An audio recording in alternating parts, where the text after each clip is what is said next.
Before volleyball became big in the Philippines, UAAP volleyball games were already dominated by Titans. Yes, that's true, Bea.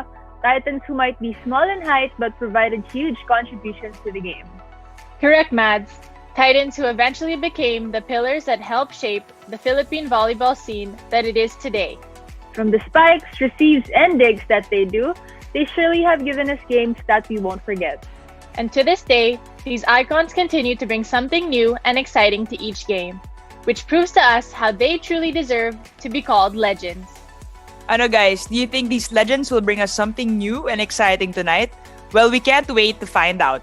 Kaya join Maddie, Kat, and I as we get up close and personal with the living legends of the Choco Mucho Flying Titans here at Choco Mucho's Heavenly Huddle Show.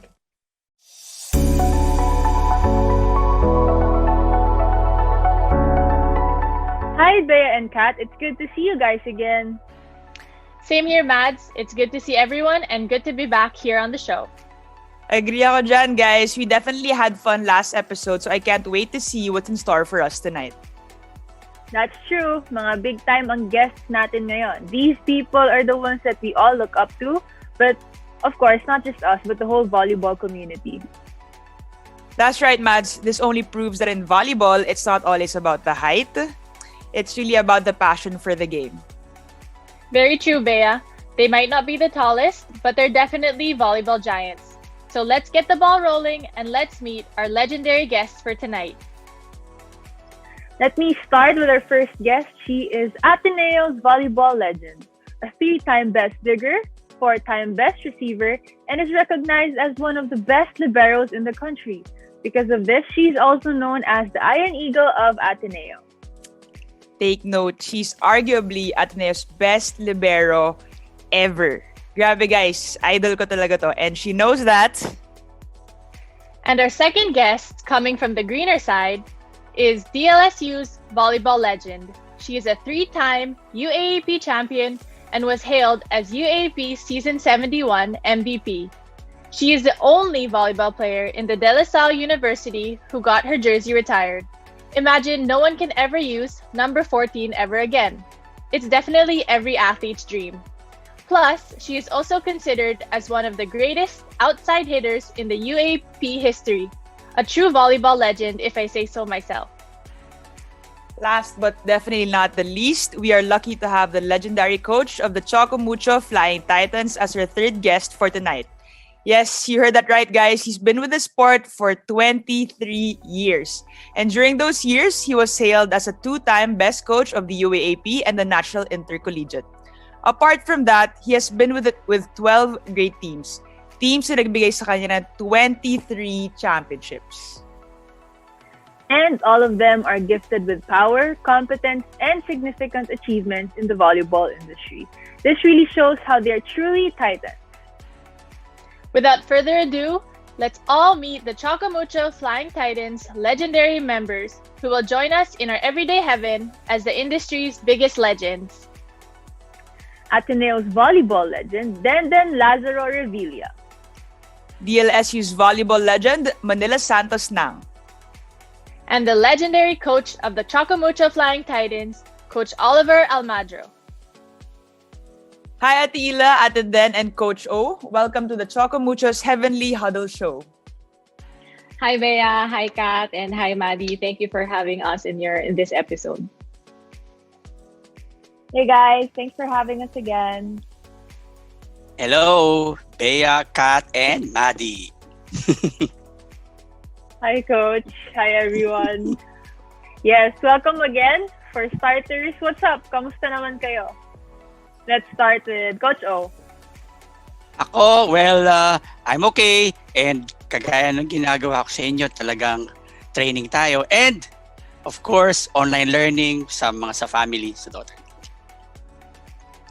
How about you, Ate Den? I'm good. I'm doing well. Tuloy pa rin ang buhay. Ate Ila? I agree with Den. Tuloy lang ang buhay. Kahit na mahirap ang panahon ngayon, laban lang. Laban lang. Yeah. Well, of course, I agree with you guys. Pero before we get into the other questions, I want to know something. I want to know from you guys, Is there one thing you guys didn't expect you would do in this new normal? Atila? One thing I didn't expect that I'll be doing this new normal is yung gardening. I remember, nung bata pa ako, sabi ko sa mama ko, I think that's one thing that I will never do kasi nga, mainit, baka umitim ako, tapos medyo messy pa siya. But hindi, ginagawa ko na siya ngayon. So you're certified plantita na. Plantita. How about you, Ate Dan? I didn't expect that I'd be taking care of 2 dogs by myself. Iniwan ako ni LA because he had to go in a bubble. So I'm a single parent. Parent. Really hard. It's a nice pun. Oh, it's so sad. But at least, I mean, like, new experience talaga living alone now. Yeah. I've been living alone but not with like 2 dogs. Yeah, must be a handful. How about you, Coach O? Well, ako, 2 things ang aking hindi ko na-expect na magagawa ko ngayon na nagkaroon ng pandemic. First is, alam nyo naman, like ko in-explain sa inyo, para ako bumalik sa grade 2. Nung time na, nung grade 2 ako, first honor ako eh. Pero ngayon, bumalik ako sa grade 2, hirap na hirap ako dahil for my daughter because iba online learning, I have to take care of my daughter also and bago sa sistema. So I really have to cope up with that kind of learning, yung grade 2 balik sa grade 2. And second is I tried creative writing. Nag crash course ako, nagsusulat-sulat ako ng kaunti. And I don't know kung lalayo pa ito, but I tried writing essays, I tried writing. So hopefully makasama ako sa isang book soon. Wow. Okay. Taray ni Coach O. Yes, yeah, try lang. One thing we took from this quarantine is that we discovered new things that we can do ng mga times na di natin kaya gawin, diba? So, speaking of the new normal, alam natin na times are quite uncertain right now with all the restrictions. We have to find new ways to entertain ourselves and be happy. So, for you guys, how do you choose to make your everyday heaven more? How do you choose to make your everyday more heavenly? Ano-ano ang mga sources of happiness nyo this quarantine? Let's start with Ate Den. Actually, working out is my escape. You know, it's my, siguro yung anchor na lang rin na from yung dating normal natin. That's my source of happiness, like working out, working up a sweat. Relate, sobra. Ikaw naman, Coach O. Happiness ko, kayo guys. Pag nakikita ko kayo sa online learning. Si Bea, wag ka mag-react, Bea. Wag ka mag-react. I'm really happy seeing you every time we have practice. And of course, you, Choco Mucho, the Ateneo. And of course, my family. Ako, kilala nyo naman ako, wala akong barkada. And my source of happiness is really my family. And you guys are my family. So every time I see you, I message you. Pag nagre-reply kayo, I'm really happy. So yun ang source of happiness. Kasi like I taught you na you have to reach out to your friends, to your loved ones, or to the people that's dati hindi nyo nare-reach out. So when you reach out to them, like in this new normal, it seems like you're helping them emotionally, or you build up also social responsibilities to them. Kasi you never see them physically. So me as a coach, as an instrument, I have to reach out also to my friends and of course to you guys. And talagang family is my source of happiness. Nice answer, Coach. Ikaw naman, Ate Ila. Haba nun, Coach, ha? Wala, always naman. Always. Anyway, ako naman, syempre, aside from eating my favorite dark chocolate, Choco Mucho, di ba? Ayun nga. One thing that makes me really happy is yung gardening. And then seeing my flowers bloom, tapos yung vegetable ko almost ready to harvest na, somehow it gives me a sense of happiness, saka achievement, fulfillment. Yes, Okay, di ka na so mamamalengke, ate. medyo konti pa lang sila eh. Siguro, pag malaki-laki na yung bahay ko, mas dadamihan ko ng mag-plant. Bibigyan ko kayo. Wow. Okay, penge si Ate Okay. Jen mo, ha? Penge. So, thanks guys for sharing your answers and sharing with us how the legends spend their day. It's now time to move on to your volleyball life. With all the achievements and all the accomplishments you guys have made, no wonder why people look up to you as volleyball legends. So, what does it feel like to be deemed as quote unquote a legend? Not only by your fans, but by everyone in the volleyball community. Like, what goes through your mind when someone calls you that? Let's start with Ate Ila. Truthfully, until now, I still can't believe it. But syempre, I'm grateful to be called as such, no? It's just yung word na legend, parang it's so big na knowing na alam ko naman na I'm just like everyone else na who are just passionate about the sport. And gusto ko lang din maka-inspire ng ibang tao. Tulad ninyo, you are an inspiration. So, yun lang. Okay, thanks. How about you, Ate Den? It's flattering, I guess, to be called a legend, but I haven't really heard anyone call me a legend kayo lang. So, I've heard a lot. Kunyari ka pa. I don't know. No, but I don't know what I did to be like called a legend because I'm just like really passionate about what I do, and I think legendary lang yung nangyari nung season 76.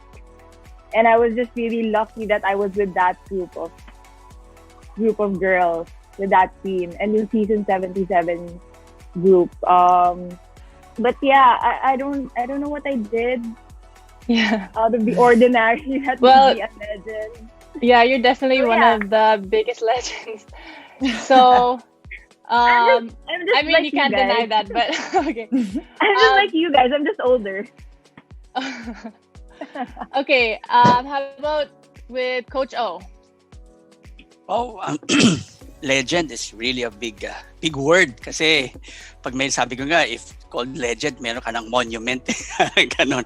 Well, si Ila, yung jersey niya, nakataas na sa gym nila, di ba? Yung number niya, hindi na pwedeng gamitin sa legend. Si Den, yan. Ako, I did see, hindi ko isip na tawagin ako legend, but if that's so, parang for me kasi, being a legend is parang you instilled something to people. You parang para for me yung naging instrument ka for their hope, naging hope kanila, naging hero kanila in some way or the other or kung ano bang yon. So ako talaga lang, I just do what's my purpose, to teach and to bring purpose to lahat ng players na na-handle ko. So yun lang siguro akin, no. Thankful na tinawag na ganon, but sana soon marami pang may tulong. Grabe talagang mga ganun pala dapat no, pagka legend. Ako kasi, sige tawagin niyo akong legend. Char, joke lang. Joke. So, well, everyone knows you guys are volleyball legends, and from the word itself, I'm sure nagkaroon ng konting pressure and expectation sa shoulders niyo. So, how do you handle those kinds of things, diba? Most especially when you're in the game. Your volleyball fans expect something from you guys. How do you guys handle that? Coach O, balik tayo sa'yo. Well, yes, it's really a pressure every year, every tournament, every team that I handle. That expectation is, napa-champion mo yung ganyan, so you have to be a champion all the time. But saying being a legend is about perspective. I'm always teaching you that perspective is you yourself, if you have an excellent mindset, you can call yourself legend. It's because what you want is to be excellent in everything you do. Win or lose, importante yung mindset. And of course, yung pressure nandyan yan. But sabi nga nila, yung success is temporary absence of failure. So ibig sabihin, you just have to work, move on, work again after each achievement. Again, work again. And then for that, magi-increase yung confidence mo, and kahit may pressure, you just know that you have a mindset of excellence. Yun. Dami talaga matutunan kay Coach O. Nako talaga to. How about you, Ate Ila? Ako naman, totoong-totoo yun. Nakaka-pressure, nakakahiyang mag-underperform. Kaya there's no other way but to exert extra effort sa practices and kailangan lang talaga gawin yung best sa game.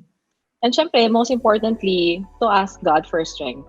After all, lahat naman ng talents natin galing sa Kanya. Yeah, well, I'm a personal witness to the extra work you do every training, Ate Ila. Sobrang nakakapaghanga talaga. So, how about you, Ate Den? Well, you mentioned no, na that other people expect a lot from us to perform. So, ako rin, ang taas na expectations ko para sa sarili ko. So, the only way through is to power through and to work even harder and to improve on myself every single day. So, yun lang naman.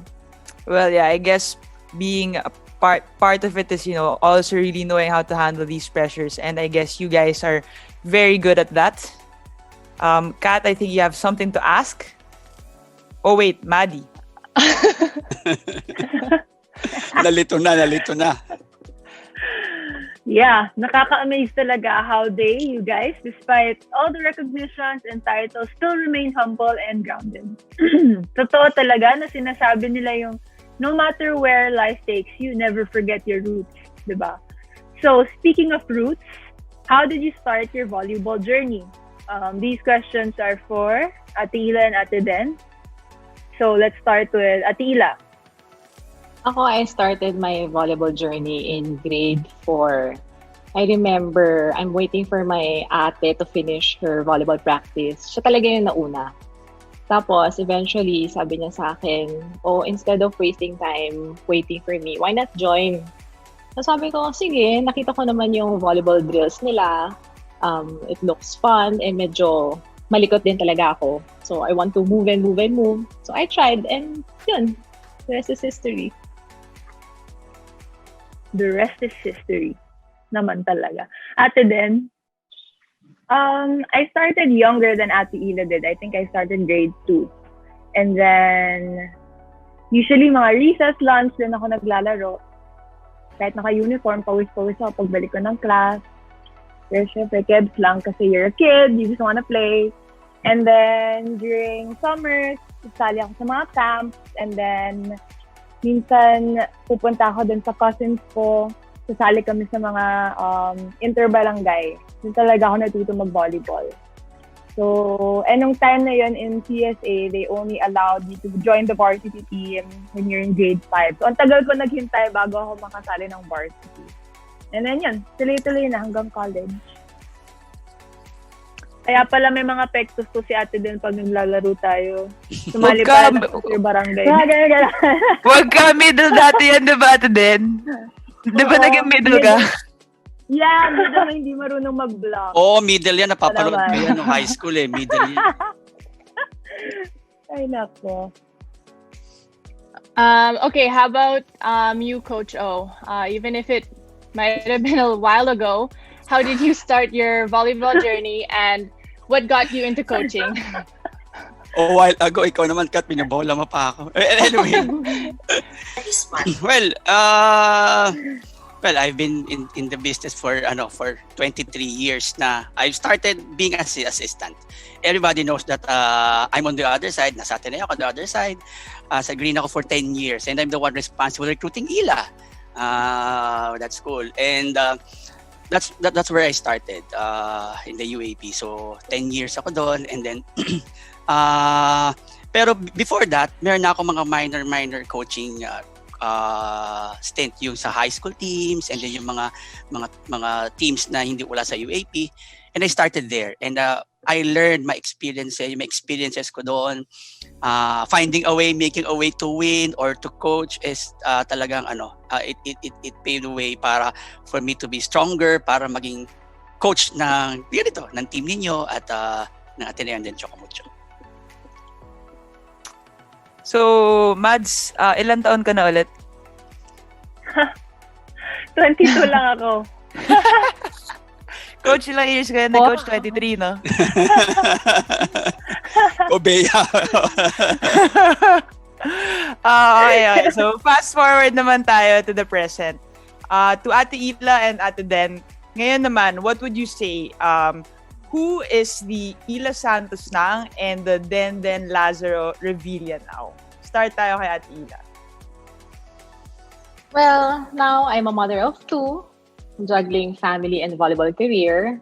And syempre, I'm fortunate to be called your teammates, Maddie, Bea, Kat, Denden, and a lot more. And I'm also very blessed to be part of a great volleyball team, the Choco Mucho Flying Titans. Cute naman. I'm so touched by your answer. How about you, Ate Den? I think I'm the same person. I'm just married. I have a different last name. Same person in a sense na I still have that same mindset and same goal to be the best that I can be, to achieve more. And I'm also really lucky that I'm teammates with you guys again, to be teammates with Ate Ila, the Ila Santos, and the Coach Oliver. And I can't wait. I can't wait to achieve big things with you guys. Yeah, I couldn't agree with you more, Ate Den. Actually, before, nag-training ako sa LaSalle for a while, and I'd see her jersey there, and dun nag-start like, who is she? Pero grabe, as in, to just have your jersey retired, that's pretty crazy. Nakikita ko lang yan before habang nag-training kami dun. So, grabe talaga yan. Well, for you, Coach O, kasagutin mo naman, who do you think is the Ila Santos and Denden Lazaro now? How do you think they've changed and made them who they are today? Well, ako, I've seen Ila grow talaga as a volleyball player. Talagang, nung una, akala namin hindi namin siya magagamit eh. Pero, yeah, honestly, Ila could attest to that. Until nung nag-second year siya, or I guess third year, second year, right? So, nakita namin talaga na pag binigyan mo siya ng opportunity, she will grab that opportunity and work hard on it. Talagang, doing extra effort. Ito, trivia talagang, wag lang sabihin na lagi siya may backpack kahit siya magpunta. Lagi naka-backpack yan. So ngayon, hindi na siya naka-backpack. Well, anyway, si Ila now is, think ko sa more responsible na siya sa ginagawa niya. Kasi as we all know, mas tagal siyang nahinto, and then she's really working hard to do it. So I think Ila now is a more responsible Ila that I've seen, and more passionate in what she do and everything, sa plans niya or sa volleyball. Well, si Den naman, I can see her on the other side. Kasi si Den, alam ko talaga dito. Pero positive to Nung player siya, nakita ko siya talaga seryoso. Parang ang taray naman itong babaeng to. Ganun. Seryoso masyado sa ginagawa. Ang alam ko si Maddie takot diyan nung time ng rookie ni Maddie. Diba? Idol ko yan, Coach. Ayun. Pero as I worked with Den, ganun talaga siya pala. It's because talagang tutok siya sa ginagawa niya. Ayaw niya may istorbo, gusto niya i-perfect yung ginagawa niya. And then after that, she's so friendly. So, di ba? So, yun yung Den na nakikita ko now. Before, I thought, hindi malapitan tong batang ito. May sariling mundo. Pero now, as I've seen her, ganun pala talaga si Den. She's working hard, she's focused, and she's a very, very nice person to be with. And I'm really excited to coach her si Ila, kasi assistant ako before niya. Si Den, first time ko siya makakoach. So I've seen a different Den now than before. Yeah, actually, there's really two Ate Dens. The one on court and the one outside. Yes. Complete opposites. Okay, alala ko pa, Coach. Kami ni Bea, natatakot kami mag-serve kay Ate Den dati. Kailangan perfect. Pag nag-serve receive kami, kailangan sakto kay Ate Den. Kasi pag nalaglag pag umaga, tititigil ka. Anyway. Si Ila naman, nung college, kailangan i-dare mo siya. Dalhin mo dito, Ila. Ganon siya ka-passionate. Okay, now looking at the future, being part of the Choco Mucho Flying Titans, and as Titans in the sport of volleyball, what impact do you hope to make in the Philippine volleyball scene and community? Let's start with Ate Ila. Let me take this opportunity, etong natutunan ko, in this difficult time. I've learned to value what I do and what I do and what I can do. Kasi hindi madali, lalo na sa panahon ngayon may pandemya. So, as a Titan, I take pride in my achievements, malaki man o maliit. And that's one thing that keeps me going. So just imagine if everybody else takes pride in what they've achieved, may it be big or small. Tuloy ang buhay, di ba? Laban. So, as a Titan, I hope everybody will always be inspired to achieve things no matter what the situation is and aim to achieve something. It doesn't matter how big or small. I totally agree, ate. Ikaw naman, ate din. What impact do I want to make? Well, this pandemic, when we train, when we do our online training, we focus on yung basics natin. And when I teach kids sa Solid 7, yun yung pinofocus namin. It's basics, yung fundamentals. And we try to instill how important it is. Kasi I think nung time ko when I was growing up and I was looking up to yung mga parang sila Ate Ila, si Michelle Carolino, and the like. I always wanted to be like them, but looking at my skills, parang kulang. So right now, I really want to focus my attention dun sa grassroots program natin and how important the younger generation is for Philippine volleyball to improve and get to the next level. So I think that's what I want, yung legacy that I want to leave sa volleyball community. Yun lang. That's a very great contribution, no? Yung parang tayo lahat nagtutulungan since we're all in one community rin naman. Right. Okay, Coach O, ikaw.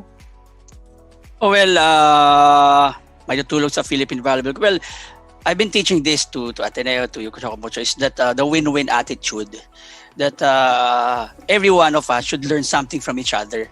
And alam nyo yan, nung naging player ko kayo, hindi ako, laging ako, I also ask, what do you think? And it's really nice, the Philippine volleyball, if everything is helping each other, players, coaches, players, management, players, it's really a family affair. It will really be something if you do it as a family. In the Philippine volleyball, you represent the Philippines, you represent the whole country as a family. If you have a mindset like that, well, there's nothing can go wrong. Sabi ko nga sa inyo, di ba? Pagka magkakapamilya at inisip nyo pamilya nyo to, hindi kayo magkakamali. Yun lang. Win-win attitude. You learn from each other. You teach, you learn also. Mga players should learn also by themselves through observing and through contributing and sharing also. So I guess yun ang pwede ko may tulong, and of course the mindset of being an excellent mindset, win or lose, as long as you have an excellent mindset, you'll never go wrong. Thank you, guys. I really think that you guys have already made such a big impact on the volleyball community, and it's nice to hear that you're still willing to give so much back to the community for future generations. So I think it's about time we ask Coach O about the legendary system that has given so many teams the championship. Like myself, I've experienced it, and I want to know what makes this system so unique, Coach O. Well, I cannot say that it's really unique, but sabi nga nila, di ba, new situation requires new approaches. And when I handled being an assistant coach, ibang approach yun.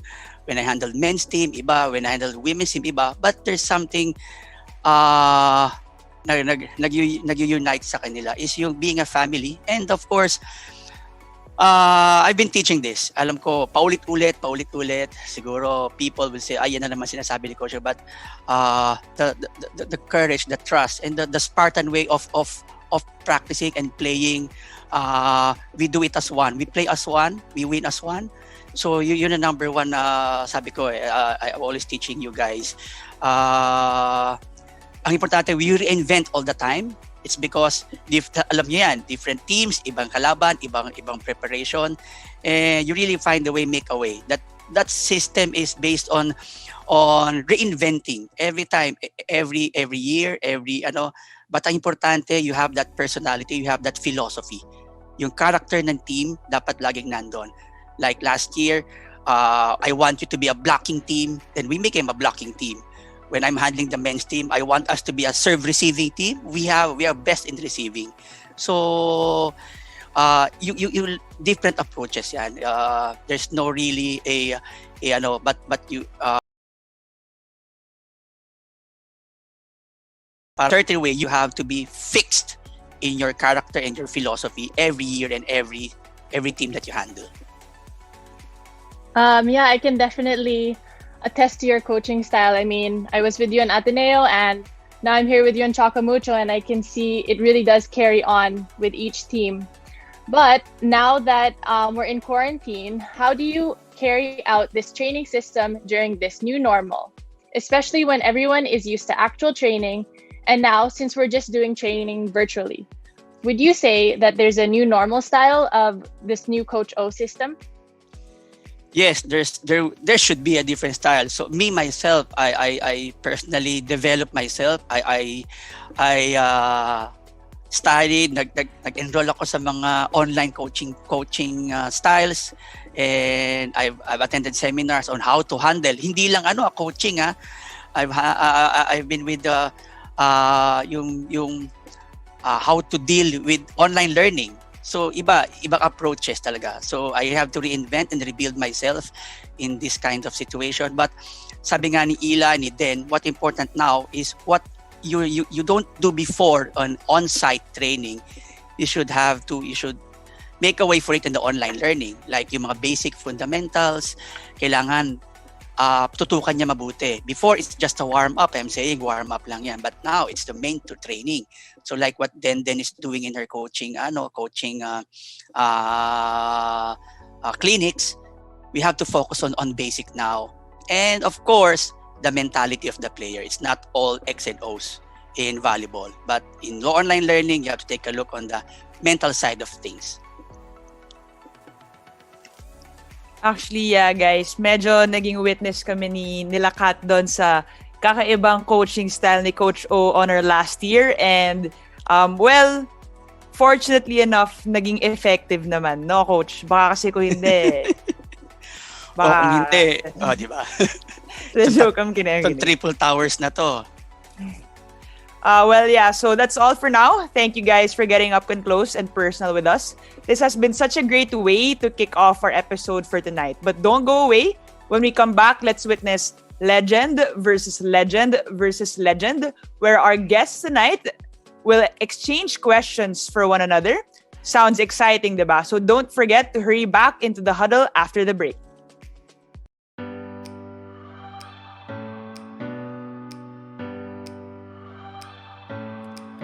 Huwag kang bibitaw, huwag kang ayaw.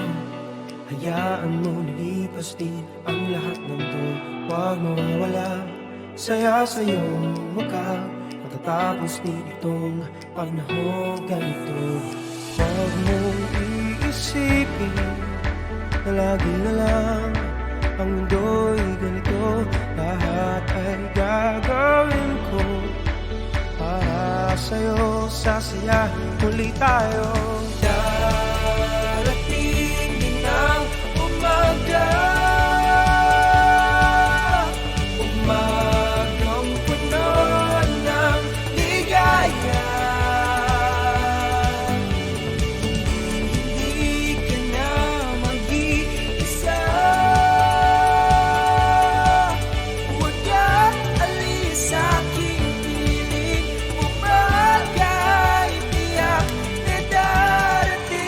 Darating din ang umaga. Gawa tayo ng Mucho ways para magsaya. May ngiti sa mundo, basta may Choco Mucho. Ano man ang iyong hinihiling, umaga ay tiyak na darating. Everyday heaven with Choco Mucho.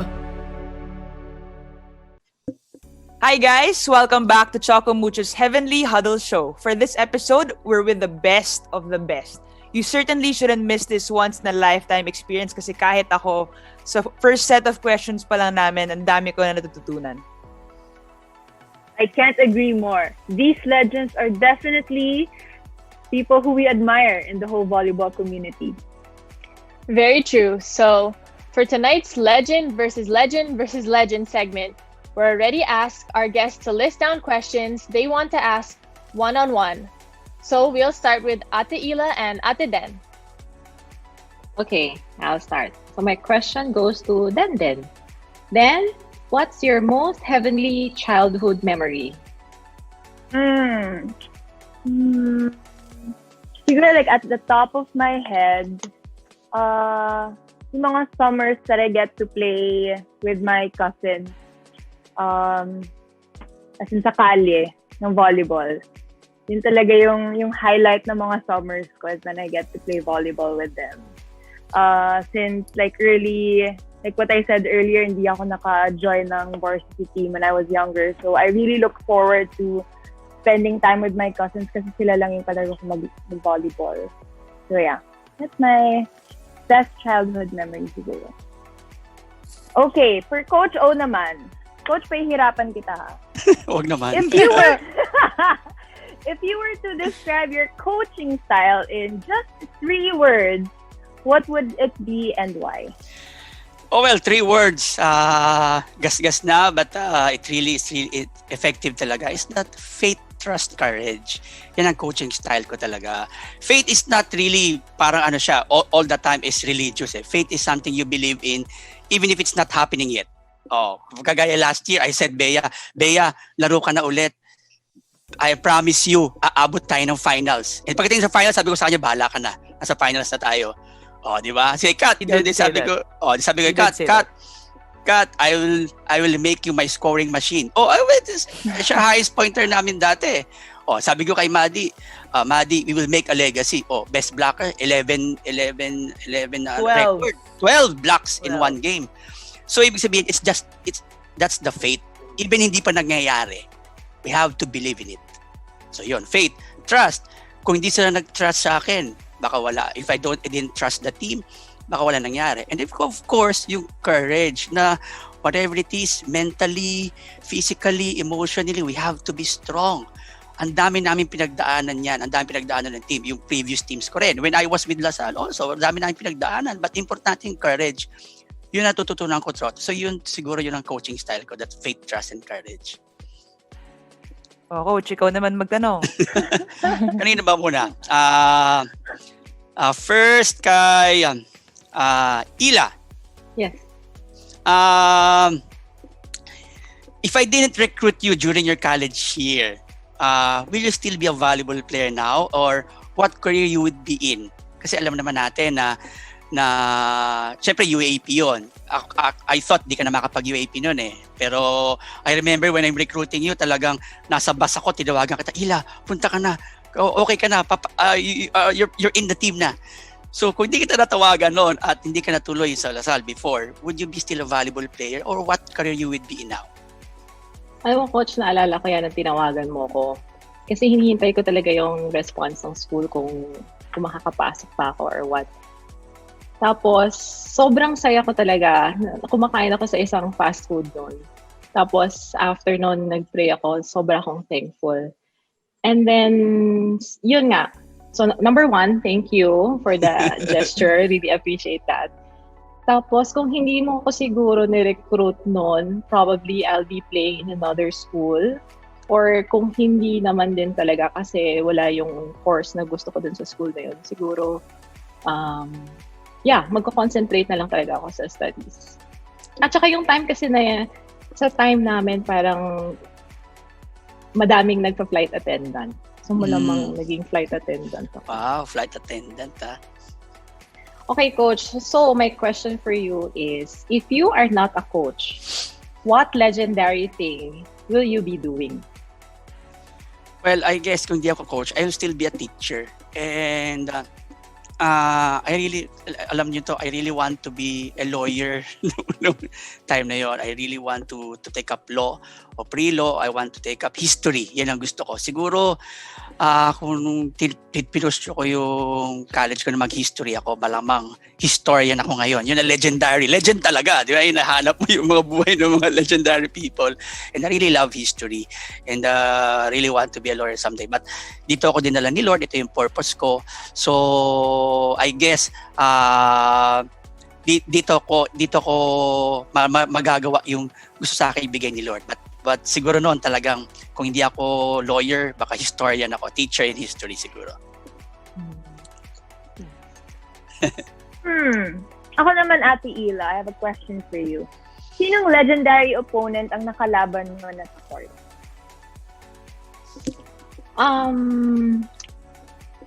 may share ako, ewan ko lang kung kilala niyo pa to. Yung i-share ko nung collegiate years ako, siguro bigyan ko ng 2. And then yung isa naman, etong naglaro na ako sa Choco Mucho. Before, ewan ko Coach Oliver kung kilala mo si Jeng Bully ng San Sebastian. She was Yes. unstoppable. Ang lakas niya, nakakatakot siyang i-block because for sure masasaktan yung kamay mo, maraming natatakot mag-block sa kanya. Kasi yun yung first time na may mga import eh.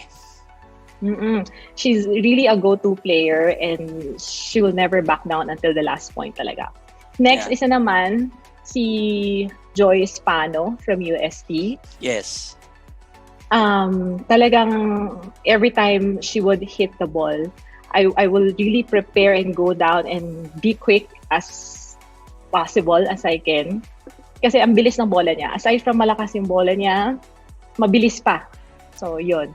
And ngayon naman, nung bumalik ako sa Choco Mucho, syempre alam naman natin, si Phenom, Eliza Valdez, talagang you really have to prepare also pagdating sa service, sa spikes.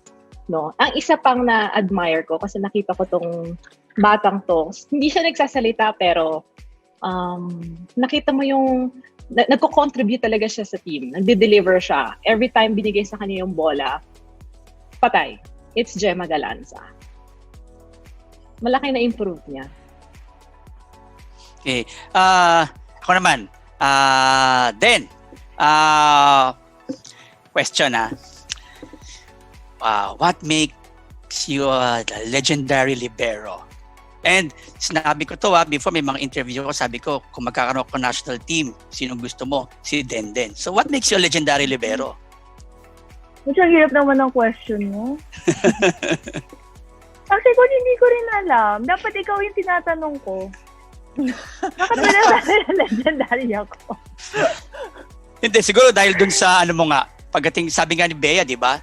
Ibang den ka sa court, ibang den ka sa labas. So, di ba? What makes me a legendary? I think it was just the timing that I was with a good team. I mean, as a libero, I can't really score. It's all defending and receiving. And I wouldn't be able to do all that without the help of my teammates. I wouldn't be able to do a good dig without the help of the blockers, without the help of, my teammates beside me. It's just really the system that works. I think that's what made me good at my job. I don't know. I think it's just maybe my mentality as well that I want to keep on improving myself. Did that answer your question, Coach? Okay, yes, okay yon. Pero i-add ko doon kasi leader ka. Leader ka inside the court. So, kinatatakutan ka ng teammates mo. No, di naman. But, in other words, yun, joke, the leader. Di naman. But in fairness talaga, I was a witness to it. I was lucky enough to be in the first 6 last year ni Ate Den. And I think I would look at my past games and I would see it and I was so bad at blocking. Insanely bad. But I didn't think I was so bad because they would get it anyway. So, Ate Den would really just guide me on the floor and really give me so much courage na, all of these things kaya mo lang. Kasi, she would literally have my back. So I think that's a big part that I'm not too sure if you do, but talagang the confidence. That's what teammates are for. Well, exactly. That's what teammates are for. Nakaka-excite naman talaga makipaglaro sa'yo, Denden. Sana magkasama tayo ulit. Yes. Next time. Okay, there's another question for you. Who do you look up to the most? And what qualities do you love about that person? At the top of my head right now, I really admire Gia Morado.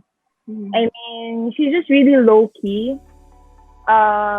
But I know how hard she works and how much passion and heart she puts in what she does. And I also admire that she thinks about others also. She wants to serve others, especially the younger generation of the volleyball community. And I really love that about her. Yes, I agree with that then. Talagang leader and down to earth niya si Gia. Okay. Coach O, ikaw ulit. I have a question for you. Yes. what challenges are you facing now as a coach, given our current situation, and how are you able to overcome them? Well, it's really challenging for us. Not only me, but all coaches. I'm talking to the coaches in the States also. I have friends there. So they're also challenged with the current situation. But sabi ko nga, new problems, new challenges requires a new solution. So me as a coach, I have to yung self-development also. I have to learn. Hindi ako techie before, and I have to learn about technical stuffs.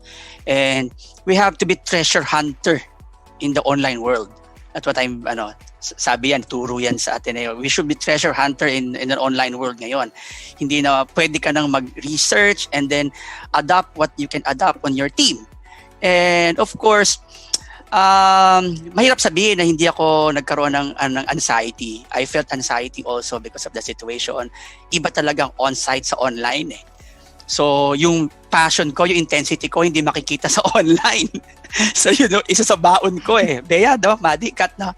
Hindi nyo naririnig yung sigaw ko online eh. So, parang prefer ko nga yun eh. Joe. I actually miss it. Yeah, see? So, di ba, like 7 months. Yung on-site training, iba talaga. So, I really, sabi ko nga, di ba, before, I shared you, pag hindi ako sumisigaw, sumasakit ulo ko. Pag hindi ako naging intense, sumasakit ulo ko. Well, totoo naman. So, hindi mo na-express yung sarili mo. But I have to learn mentally, emotionally, technically, and I have to develop myself also and be treasure hunter in the online world for me to teach many things or to adapt and parang tawag dito, mag-isip, find a way, make a way in what we're doing right now. Ako naman, may question ako kay Ila. Ila, ano ba?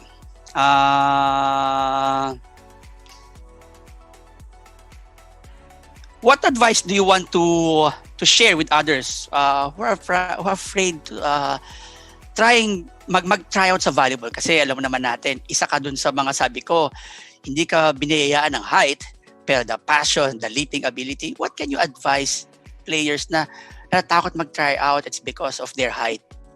Kasi yun ako, problema ko rin yan before. Nakarelate ka, Coach. Yes. So siguro one advice I can give to those who are afraid to try out volleyball because they are vertically challenged like me.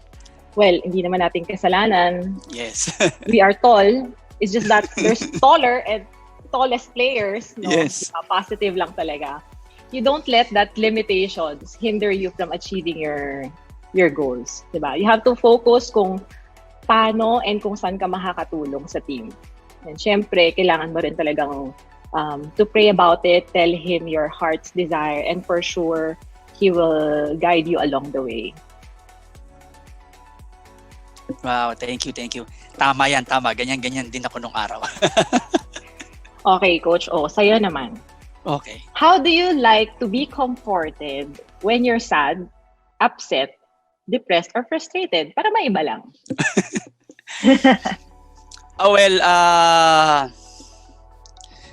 Si Bea, tinatapik lang ako sa likod niyan eh. alam yan. Si Maddie, magme-message. Si Kat, yan, sobrang sarap mag-comfort niyan. Tagang tumatagos. She messaged me. Yeah, si Kat, she messaged me pagka alam niyang. Si Maddie naman, sabi niya, I know, Coach, you're been through things. Magme-message yan. Si Bea, tatapikin ka niya sa likod. Kaya mo yan. Laban lang. So ako naman, Ay, sorry, Coach. Sige. Yes, sige lang. So parang ang love language mo is affirmation. Gusto mo yung na sinasabi sa'yo yung mini-message ka straight. That they appreciate you with it. Kasi ako yung taong I accept criticism also. Actually, alam naman natin sa panahon ngayon, yung social media, iba, but I took that as a positive. Yung iba doon, you throw the negative, but yung positive, alam mong makakatulong sa'yo, you keep it. Diba? Ganun naman tayo eh. Hindi pa pwedeng lahat ng sinasabi sa'yo, you will take it as against you. No. Pag may sinabing bad against you, throw it, but think of it. It might be half-truth. Diba? And yung positive, treasure it. It's because that's your key towards moving on.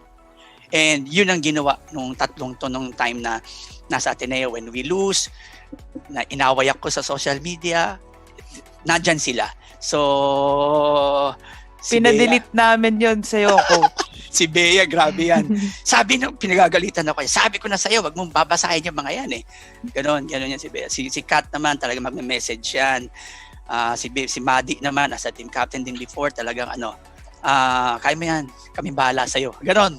So if the people around you trusts you and affirm that we're on your back and nothing will go wrong. But you will just work hard and work hard for them also. So yun ang aking tip din sa iba mga coaches. Now I have a question for you then. Okay, first question. Yes. Your mom is a volleyball player when was in college, and we went to the same school. Letran. Yes, pareho kami. And did she give you tips on how to play? I mean, nung college ka ba, nung championship, ito gawin mo. Or, kasi alam naman natin, di ba? Mga mami, talagang competitive din yan. My gosh, I never knew that. Volleyball players, You didn't tita. know? Yeah, my No. mom played. Then nagkasama pa kami sa may isang mini tournament, nung mga alumni tournament sa Letran. Kita-kita kami doon. Well, mom ko yung nagturo sa akin ng Yes. volleyball. But she was never would always tell me na, ito gawin mo. O pag game ganito gawin mo. No, she never does that. She just always is there to support me. Hindi siya nangingialam sa akin. But what she did teach me that I carried with me, she showed me na you have to work hard with whatever you do. That's what I saw sa kanya. She didn't have to tell me, I saw it sa kanya. She did it. So, yun yung natutunan ko sa kanya. And I'm really, really lucky that, she was there to support me all the way. Nice. Masarap talaga kapag supportive parents. Talagang sobra. And I've seen it to all of you guys. Your parents are so supportive. Kaya naging successful din kayo talaga. Ate Il, I have a question for you. Okay. What made you decide to play volleyball again after so long? Okay. After college kasi, wala naman pro league. And syempre, once you love the sport so much, diba, you always keep on thinking about it. Ganyan. So, I never stopped wanting to play again. It's just that I had other priorities at the time. One time, when I brought my son to a game, and then after the game, there were some people who would ask for a photo of me. And then my son asked, Mama, why are they asking for a photo with you? In-explain ng asawa ko. So, yun. Nung time na yon, sinabi niya sa akin, Mom, can I still see you play? Tapos napaisip ako, then doon na nag-start. So, I tried preparing, hanggang sa, nakapasok na ako sa Choco Mucho. Wow. Yes. And may isang game tayo, exciting. Really taking your photo, Mom! Nung isang game na highest pointer ka na sa Choco Mucho, ano sabi nila sa'yo? May isang game tayo nun, di ba? 5 sets. Oh, yeah. Ganun ba? Ano sabi nila sa'yo? Si Kenzie, parang yung time na yon nag-iPad yata siya. Preoccupied. Yeah. Coach Oliver, meron ka bang extra questions for us? Okay. May sige. pahabol ka ba, Coach? Okay, sige. Meron ako sa inyong dalawa. Okay. Aside from your, alam niyo naman, di ba? Rival school, mga legend ng Ateneo, legend ng Lasal. So, I know for a fact, kasi nung nasa Lasal ako, talagang pinaghahandaan natin sila. Nung nasa Ateneo, pinaghahandaan natin sila. But aside from that rival school, Ateneo Lasal, what team during your college years, whether in UAP or Uni Games or V-League, kasi tayo ilan nung nasa Uni Games, meron tayong kinatatakutan na team. Di ba? Di ba mga ganon? So, it's not really in the UAP. That, anong teams yun that you really prepared for that team? Kasi feeling nyo that will always be a problem for us, for the team. So, what team yan? Whether UAP or not? Ako, I'll answer. Siguro, ang naisip ko, coach, si Jeng Bully kasi, di ba taga San Sebastian siya? Sobrang, pagka siya na talaga yung kalaban namin, talagang pinag-aaralan namin yung bawat palo niya. Natin, Di ba? Bawat palo niya, kung saan babagsak, sino magbablock. And sobrang happy lang ako at nandun si Sher Peñano. Di ba? Yes, tama. Si Sher Kasi Peñano, ang ikaw galing niya tatapat sa magbasa. kanya. Oo. Oo, talagang pagka sinabihan ko si Shermaine Peñano na, Sure, patulong ha. Talagang ready siya. Tapos nagagalit siya kapag hindi niya talaga nakukuha. And she'll make sure na the next time around. Yeah. So, yun, San Sebastian siguro. Ikaw din. Ako naman, coach, siguro when I was in college pa, yung maigi naming pinaghahandaan yung army. Andun pa kasi si Ate Tina nun, Jovelyn, Ate Ging. They were a powerhouse kasi they were all veterans. Yeah. So they really gave us a hard time every time we went up against them. They were a really good team. Cohesively and individually. Nakaka-starstruck rin kasi they're all legends. Yeah. So, nice to hear that. Ngayon, alam ko na kung sino yung mga, nung ikaw Ila, nung player player ka namin, alam ko na kung sino yung double paghahanda mo kapag kakalaban pala natin si San Sebastian with Jeng Bully.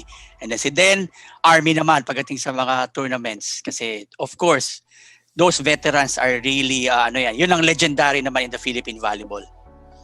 Yep. Yeah, thank you. Yeah.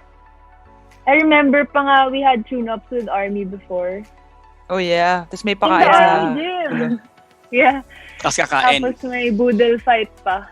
Yeah. Anyway. You know what, guys? Yeah. You know what, guys? Super love ko tong episode na to kahit second episode pa lang. Dami nating natutunan sa ating mga legends. Coach O, Ate Ila, and Ate Den, grabe talaga. Dami naming natutunan. Thank you for being a guest in our show. I super agree with you, Mads. Actually, marami rin pala talaga matututunan from the greener side of things, no, Ate Ila? Kidding aside, I have much respect for that institution and that school. And again, as what Maddie said, thank you guys for being here. I love this episode. Sabi nila kanina, let's react, but I couldn't. I was in awe of the things you guys were saying, and mas na-miss ko kayo, mas na-miss ko yung sport, mas na-miss ko buong volleyball. Dahil sa mga pinag-usapan natin today. So, thank you guys for huddling up and sharing your volleyball thoughts and feelings. Next up, the guests will answer your questions naman in #Taitanong. So, hurry back to the huddle after this short video.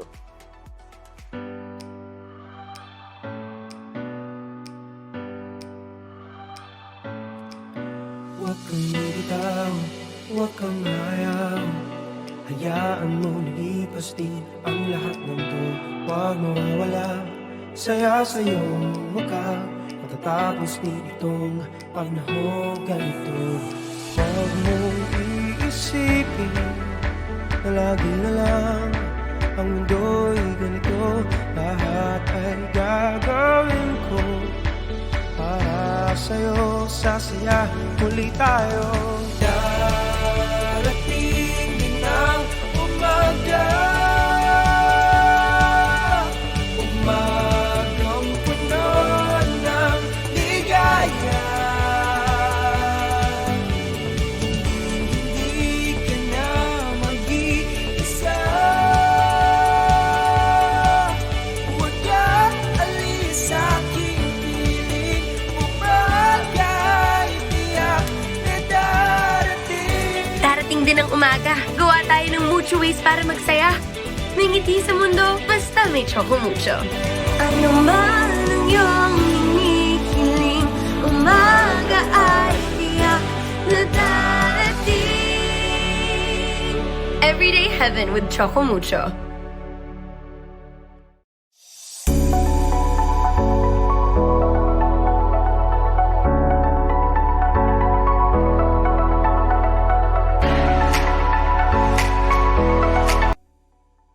Hello guys, welcome back to Choco Mucho's Heavenly Huddle Show. And now, it's time for the segment you've all been waiting for. Hashtag Santos-Ng. Last week, we asked you guys on our Facebook, Twitter, and Instagram accounts for the questions you want to ask our guests for this episode. The chosen questions will get free Choco Mucho freebies from us, plus a shout out from our guest today. To the chosen ones, just message us to the Choco Mucho Facebook fan page to know how to claim your prize. Okay, guys, let's start with the questions. Question number 1 is from Facebook from Maria Loida Moreno. Ang question, guys, is for everyone. Kung Choco Mucho chocolate ka, anong flavor ka and why? If possible, related to your volleyball skills. Example, peanut butter kasi minamani ko lang ang pag-block sa spikes ng kalaban. Let's start. How about you? Go first, Ate Ila. Well, ako kung Choco Mucho chocolate, siguro ang flavor ko dark chocolate. Kasi nung una ko siya natikman, naging favorite ko na talaga siya. So parang sa volleyball lang yun eh. Once matry mo, malalove at first spike ka talaga. Yeah. Naks! Pinag-isipan. Ang galing matatalo ba yan? Ikaw naman, Coach O. Well, mahirap talunin yan eh. Well, actually, ang hirap mamili eh. Every flavor of Choco Mucho is really, really good. Ako kasi, yung milk chocolate eh. Why milk chocolate? Well, for the fact, I love milk. And of course, kahit ano flavor yan, pwede ako yan kasi I give hyper. Chocolate it makes you hyper. And it make you hyper, di ba? Pinapa-hyper ko kayo, practice and game. Nagiging hyper kayo because of me being a chocolate. Coach, baka di ka na lang pala namin bigyan para masyadong hyper. Okay. Okay, last but not the least, Ate Den. I'll probably go with the milk chocolate flavor also. As a libero, we're like modest, unassuming, just like the milk chocolate flavor. But it always packs a punch. Grabe. Ang gagaling naman ng mga natin dito. Pang Miss Universe, gano'n. Pinag-isipan. Okay, before we go to the second question, of course, I'd like first to give a shout out to the following people.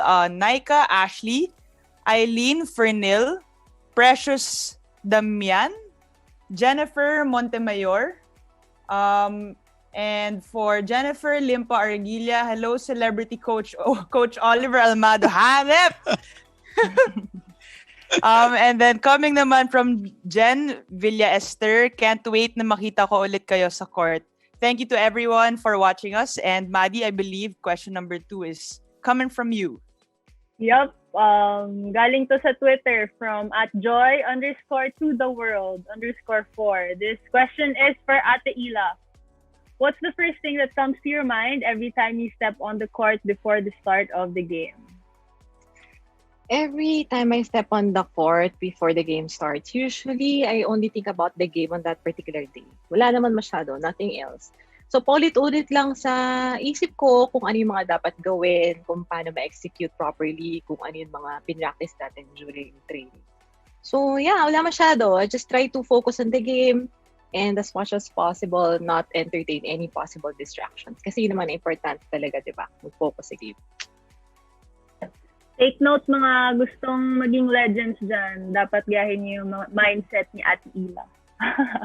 Okay, before tayo mag-question number 3, shout out din ako kay Maureen, kay Marian, kay Carol, and kay Naima, and kay Zololindo.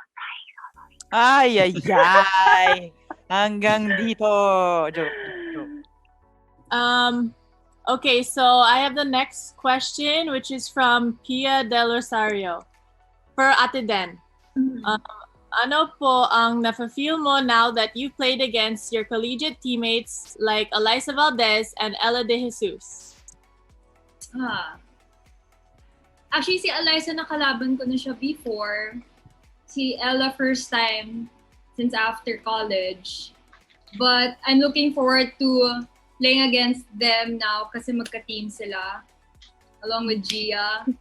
So I know that the three of you are also pumped. Yeah. To go up against them. So yeah, I'm excited. I'm really excited. Same. So I think there's some people who want a shout out from you. Do you see? There's Carl D. Shout out to Gloricel Espino. Is that right? And Carl D. Just a D. But the Carl is with a KH. Carl. Carl. And Photo Alban. And Caballero with a BH. And Munez Lopez. So specific. Okay. Sobrang specific ate Dan, ah. Para sure na sila yon. True. Mahirap mag-assume, no? Okay, so question number 4 tayo. For Coach O, galing sa Twitter from @AndyLost_. I hope you're not too lost, Andy. To Coach O, what makes Choco Mucho different from your previous teams? Tapos Coach, in one sentence lang. Joke. Mahirap yung one sentence. Yun ang pinakamahirap dun sa lahat, Bea. Well, anyway, different to Choco Mucho, it's because it's gathering of stars for me. It's gathering of legendary players. Unlike yung mga teams ko before, you make a legend. You make a star player. You make a player to be a star. You make a player to improve to be a legend. But here in Choco Mucho, it's a gathering of stars. It's a gathering of legend. It's really hard for me to coach you guys kasi puro na kayo na-achieve nyo na yung gusto nyo ma-achieve. I'm sure wala dito hindi pa naka-achieve na gusto nila ma-achieve. Lahat dito naka-achieve na. So it's really different because ako, I will learn also from you. Unlike yung mga collegiate, puro ako, or yung kaming coaching staff, yung mga coach shout-out pala sa Choco Mucho coaching staff at Ateneo coaching staff. Yun. Anyway, yun nga talagang I will learn also from you girls. So yun ang difference ng ibang teams ko because I learned also from you because it's a gathering of stars, gathering of great and legendary players. Talaga lang, oh. Yes. Walang biro yun. Okay, Maddie, question number 5. Okay, before I ask them, shout out to Sam Karandang. Okay, so this is for the 3 of you. Medyo seryoso to. When is the right time for you to let go volleyball and pursue or focus on other things? This is from It's Elaine Joy. So let's start with Coach O. Ako kagad. Tatagal sila. Sige ka, ako inuuna mo. Anyway, to let go. Well, I can tell this to all of you and to all those of volleyball fans or volleyball or fan, yung mahilig mag-volleyball. For me, honestly, I can never let go of volleyball. It's because, yes, of course, you tend to pursue other stuffs because you age na, I mean, tumatanda na or natatapos mo na. But as long as you found your purpose in volleyball, you can never let go of that. Kukonti lang, but yung purpose mo will still be there. You kind of teach or you kind of give tips to others or you make a volleyball clinic. But it's really hard to let go and pursue. You can pursue and then lay low, but the purpose of you being a volleyball player and a volleyball coach, hindi yan maaalis. So ako yun lang naman ang may share ko about that question. Volleyball never stops yan si Coach O. Yes. So, huwag yun ang itanong sa kanya. Okay. Bumagyo man umaraw. Si Ate Den naman. Ako rin, I don't think I'll ever let go of volleyball. My career as a volleyball player might end soon. We'll never know. Wait up. Bakit, Ate Whoa. Den? Whoa. Let's not go there. Okay. But yeah, volleyball will be with me forever. Kasi like, it's my passion. And it's hard to give up your passion. May it be if I do coach, or if I become a consultant or whatever, maybe do camps, teach children, it will always still and forever be volleyball. I think even if I pursue other things, I think in my heart, it will always be volleyball as my number 1 passion. Yes, babalik ka talaga sa first love mo. Okay. Di ako sure, Mads. Ay, wag na lang. Next, Ate Ila, parang ang hirap tanongin sa'yo kasi kakaumpisa mo lang eh. Pero sige, ikaw naman. Actually, tama naman si Coach Oliver tsaka si Denden. Ganon din ako. Personally, kung sasagutin ko yung question, when is the right time to let go of volleyball? Is when I lose my passion or love for the sport. Of course, after playing, I plan to go in another direction, but still, related pa rin sa sport. Bakit? Kasi yun yung passion mo, yun yung mahal mo eh. Kahit na paulit-ulit mo siyang gawin, hindi ka magsasawa. Masaya ka pa. And syempre, kapag happy ka sa ginagawa mo, itatry mo na mag-excel doon sa area na yun, which will also help you to be successful in that career. Okay. Baka may mga gusto kayong i-shoutout, Ate Ila. Ako? Yeah. Oh, for Ila. This one. Heidi Jane Francisco. Hello. Micaela Kishna. Sabrine Saministrado. Hello, hello, hello. Thank you for watching. Okay, so again, another question for Ate Ila from Twitter. @_Bayadel. Not Bayadel, but yeah. So anyways, what is your favorite mantra, Ate Ila? My favorite mantra would be coming from Nelson Mandela. Yun, sinabi niya na, I never lose, I either win or learn. Diba? It reminds me to have a positive mindset all the time after losing a game or kapag nagkamali din ako. Pero it doesn't mean naman na it's okay to repeat all these things. Diba? I just need to accept my failure, learn from it, and be better next time. Yun. Very true. Now I think next question will go to Bea. Okay, pero before ako mag-ask ng next question, there's somebody who's saying, if mabasa ko daw to, gagawa na daw siya ng assignment. Baka naman, gumawa ka na talaga ng assignment mo. Miss Elaine Joy Vitamog, you should do your assignment. This is your sign. Anyway, for question number 7, this is for Ate Den from Twitter, at Chloe Galeon. After playing for multiple club teams and being part of the national team, how would you describe the level of playing in our country and in other countries? Mahirap yan. Umaangat naman na siya since actually malaking tulong na we are able to get imports during reinforced conferences or Grand Prix conferences. They're able to, raise our games as well as when we have international coaching teams. Marami tayong natututunan sa kanila. And when, the national team goes abroad to join international tournaments, sobrang laking bagay nun. But honestly, hindi pa tayo up to par with top-tier Asian teams. Japan, Thailand. We can't even talk about China yet because they're, world champions. Too high. But we have so much potential because willing ang mga Filipino volleyball players and coaches na matuto. So we will go far. And we have the support of sponsors like Rubisco, helping the volleyball community. We know that they are there always. So I think we just have to be patient and keep on working hard and hope for the best. Now, I hope na in our lifetime as volleyball players, makarating pa to higher levels of competition yung national team natin. And even our local players here, malayo pang marating like sila Jaja, Alyssa, who are able to play abroad as imports.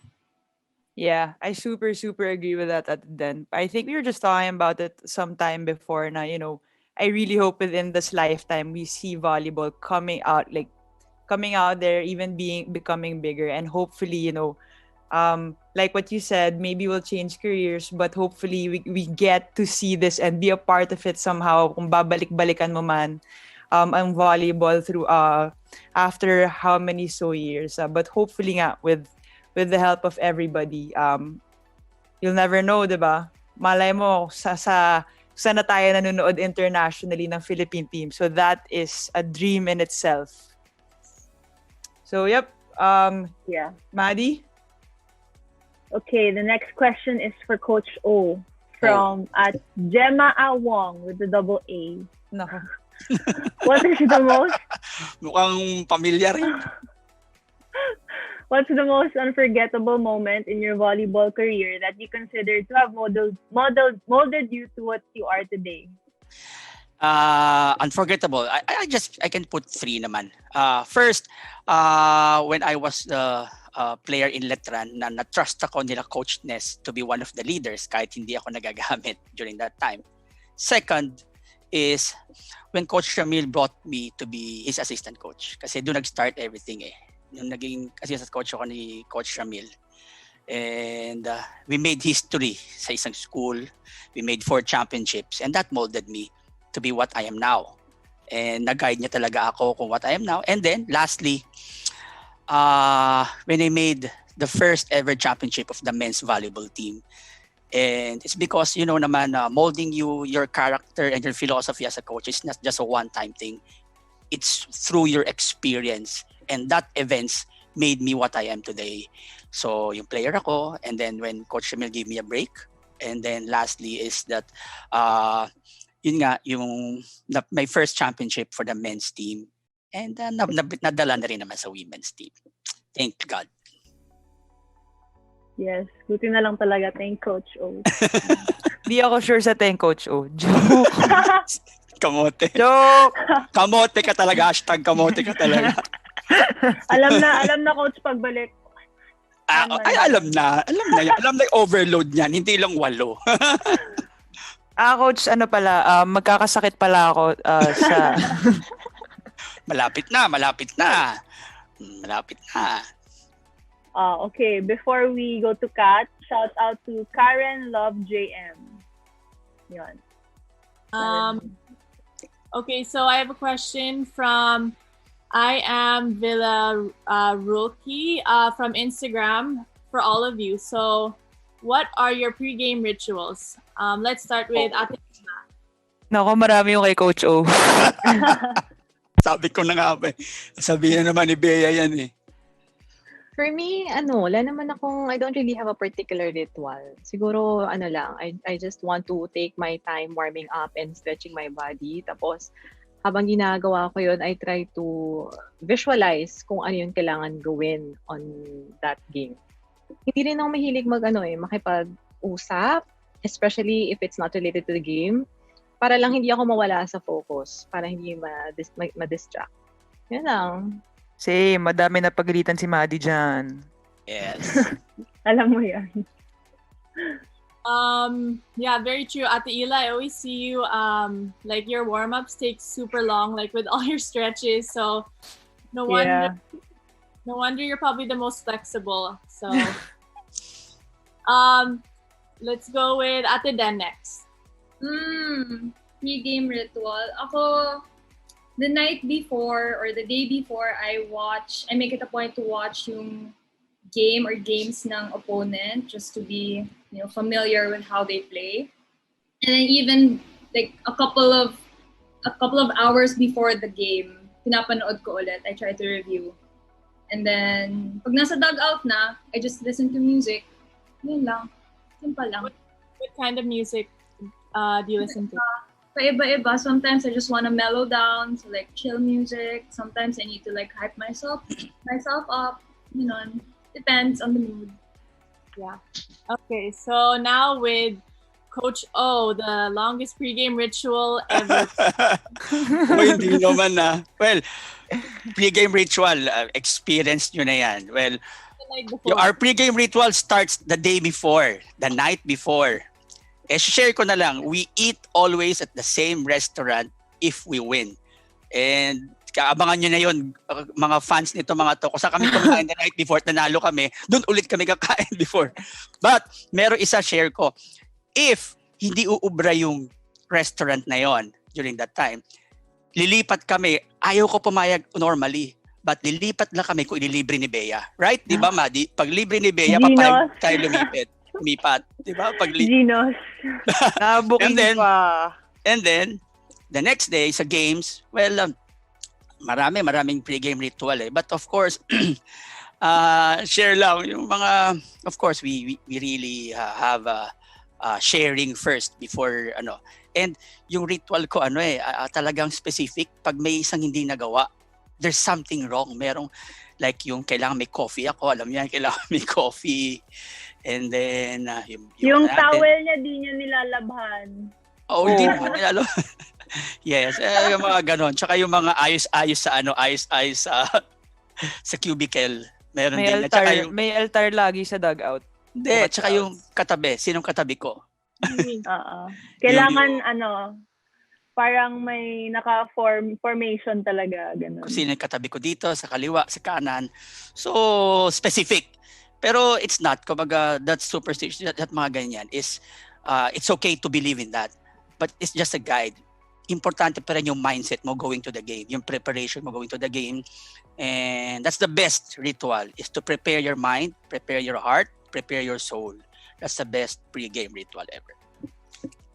Disclaimer by the way, hindi umuubra yung pre-game dinner kasi ending namin mga 10 p.m. Ganun. Hindi naman. Saka kailangan pala same yung kakainin. Hindi pwede baguhin. Oh, fun fact guys, siguro nakailang tapa kami nilakat nung season. No, and I think we even went Jollibee drive-through once because Oh yeah, PBM. Nag-close. Because we came from Batangas and then we had a game Back-to-back games. back-to-back Weekend. game. Kailangan games tayo maghanap natin. ng Jollibee. Just to do it, we literally passed by Jollibee just to touch the bee. Yeah, tama. Ay, nakaka-coach. Oh. Effective naman, di ba? yeah, effective. Mukha namang gumana. Paniniwala, that's faith. Di ba?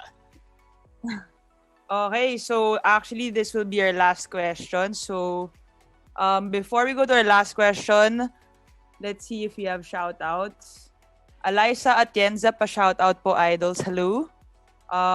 Erlane Jella, oh my gosh, Hekiniana. And to Jonah May Salvilla. Hi, Coach O daw. Oh, hi. Hello po. Okay, so for our last question, this will be answered hopefully by all of you guys. This is from Instagram, from @Lara Moniken. To these legendary guests, how do you cheer yourself up after losing a tough match? And how do you maintain a positive and heavenly happy mindset for the next games to come? Sige, para hindi gano'ng katagal yung ending natin, Coach, uunahin na kita. Shoutout muna kay Mona pag natatalo. Mona, anong ginagawa mo? Oh my gosh. Well, anyway. Well, my family knows it for a fact that kapag natatalo and kailangan merong naka-ready ice cream sa bahay. yun. May naka-ready ice cream sa bahay. And ngayon, may Choco Mucho na. Dagdag pa yan. Dagdag sa pampataba yan, yung Choco Mucho chocolate. But that's yung pinaka ang importante after a loss or kino-comfort kami, cheer us up. Yun nga. I always go to yung comfort food. Siguro yun ang ko to cheer me up. And of course, especially, I really want to see right away my family. That's my comfort. Especially my daughter, Anaya. Kailangan ma-embrace ko na kagad siya after. And sometimes, mas nauna pa siya umiyak kapag after tough loss. But to have a happy mindset talaga, I really have to look at my family and look at the brighter side. Proceed kagad sa next game. So, prepare kagad. 24-hour rule. Kumbaga, after 24 hours, iba naman. Kumbaga, pagbibigyan ako ng wife ko na mag-tantrums, pero after 24 hours, iba naman. But that's the pinaka-happy, heavenly sa akin, mindset is to go to my family right away. And my mom from Las Vegas will call me, will message me. It's very, pati mami ko sa Las Vegas involved. So, yan ang aking parang comfort. Okay na coach, tapos na. Yes. Actually, totoo yan. Yung 24-hour rule ni coach, super, super, super helpful. Kasi usually, even us, diba, pagka natalo, literal, walang usapan sa dugout. Pero the next day, parang magkakagalit talaga kayo eh. Pero the next day, syempre, move forward and kailangan ka na ng team for a new challenge. Yes. So, okay, let's go to Ate Ila. Ikaw naman. Ako naman, after losing a tough match, quiet lang din ako. Aside from pagod ako physically, pag natalo ka, alam mo yung parang doble yung pagod. Dinadamdam ko talaga yan yung game na pag natatalo. Pero yan din yung sandata ko for the next game. Hinihimay-himay ko kung ano yung nangyari on that particular game, saan ang kamali, how did it happen, until na maisip ko kung ano dapat yung gawin. Parang dun ako nakaka-start mag-move on. So how to have a positive mindset? Siguro, kailangan ko lang talagang i-accept na yung mga obstacles are part of life. Tsaka dapat, tama na yung sinabi ni Coach Oliver, mag-focus na lang on the good things. Like, walang na-injure sa teammates mo, and may next game pa. Paano kung walang next game? Mag-celebrate ka na lang mag-isa sa ayaw sa gusto mo. Super, super true. I think that's actually a very legendary mindset. It takes very proper and good character to be able to accept kung ano dapat mong gawin next eh. You know, minsan, it's super tough eh. For me, I think you guys can relate. Like, when you review film, kasi makikita mo lahat ng pagkakamali mo in front of the team, diba? At first, you're like, I think the pride in all of us will say, ano ba yan? Hassle. Diba? Pero I think the proper mindset will come a bit after when you say, okay, yeah, you know what? You're right. I did make a mistake, but the better way to take on it is bawi talaga next time and work on it in practice. Last but not the least, of course, Ate Den. Ako, what cheers me up after a game is kumain. Kumain with teammates or kumain with LA. That cheers me up a lot. Pero like what Ate Ila said, parang doble yung bigat, doble yung pagod after a tough game. Like pagod ka na nga, natalo pa. But then, ako, how I handle it is like I mull over it. I dwell on it sa gabi.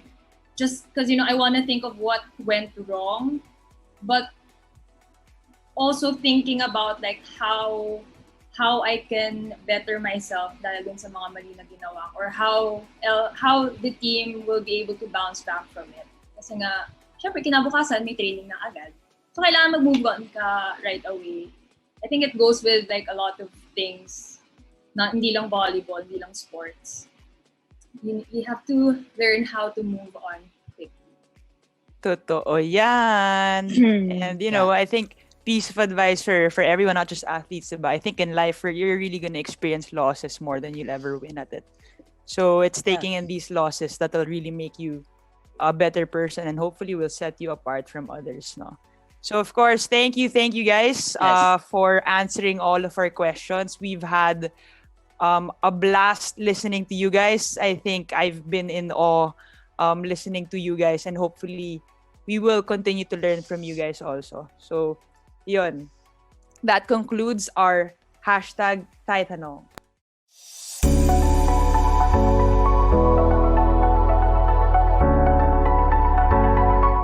And that's it for Heavenly Huddle.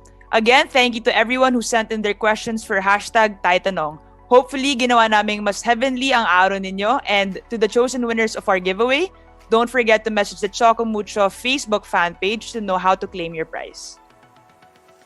Thank you guys for joining us. And of course, thank you to our legendary guests, Ate Ila Santos-Ng, Ate Denden Lazaro-Revilla, and Coach Oliver Almadro for sharing their legendary stories with us tonight. I totally agree with you guys. This was such an epic episode because of you guys. So thank you, Ate Ila, Ate Den, and syempre, Coach O. Diba? Grabe naman yung Coach O na yan. Thank you also to everyone who supported our live show tonight. Sana nag-enjoy kayong lahat. Who do you want us to huddle with next time? Comment down below and malay nyo, sila naman yung magiging next guest namin sa next episode. We hope you enjoyed huddling with us. And we hope to see you guys again on the next Heavenly Huddle show with Choco Mucho. Everyday Heaven. Bye, guys! Bye! Bye. See you. Bye. Bye.